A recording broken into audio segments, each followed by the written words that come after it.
Salut les amis, aujourd'hui on va compléter la précédente vidéo qu'on a fait sur la vidange. Vous vous rappelez qu'on n'avait pas changé le filtre à huile là, qui est derrière moi. Je vais vous montrer comment on change le filtre à huile, c'est extrêmement simple. Par contre, j'ai voulu faire un zoom sur les différents outils qui permettent de faire l'opération. Allez, on y va. Bon, alors on part de la base, hein, déjà. Donc le filtre à huile est effectivement positionné ici. Vous voyez ici l'emplacement pour remplir la bâche à huile. Ici, on a la petite tirette pour vérifier le niveau d'huile. Et puis donc le filtre à huile, il est positionné ici et il se tourne donc dans la console de filtre. Ce que je voulais vous montrer surtout, c'est les différents outils qu'on peut utiliser pour changer le filtre à huile. Donc il y a ce qu'on appelle la clé à sangle.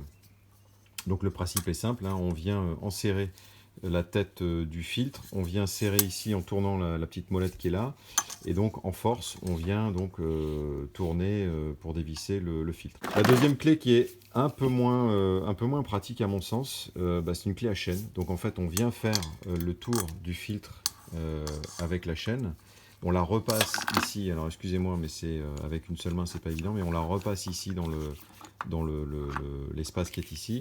Elle ressort là, et en fait, on arrive en fait avec le bras de levier qui est ici, et bien, à dévisser le filtre à huile. Et puis il y a le dernier que moi j'utilise là, qui me paraît plutôt pas mal. Alors, pourquoi pas mal? Parce qu'en fait, c'est une clé qui vient s'utiliser avec un manche de clé à douille. Et en fait, l'intérêt, c'est que donc la pièce vient épouser exactement le bon diamètre sans réglage particulier. Il y a des espèces de ressorts en fait. Encore une fois, avec une main, c'est pas évident, mais vous le verrez tout à l'heure. Donc en fait, les doigts qui sont ici s'écartent, viennent en fait enserrer le bout du filtre, et grâce à la prise qui est ici, et bien en fait on vient mettre un cliquet. Alors ce qui est également intéressant, vous le voyez ici sur l'image, c'est on est sur des profils qui s'adaptent très très bien, alors que pour la clé à sangle qui est ici, voilà, il y a quelques petites pointes là qui permettent, je dirais, d'essayer d'avoir une prise, mais la plupart du temps, pour ceux qui l'utilisent, on glisse et c'est loin d'être facile. Bon, alors une fois n'est pas coutume, là cette fois-ci j'utilise la clé à chaîne. Donc bon, là j'ai débloqué un petit peu avant, mais voilà, donc je termine en fait de dévisser complètement. Donc on peut le faire à la main.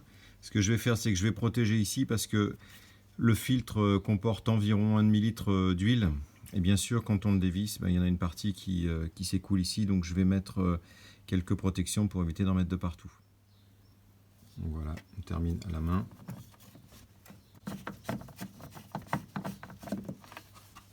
Voilà, hop.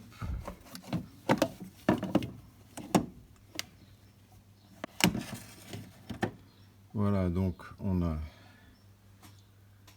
la console de filtre avec un petit peu d'huile qui s'est écoulée, mais voilà, un petit peu comment se présente l'emplacement pour le filtre.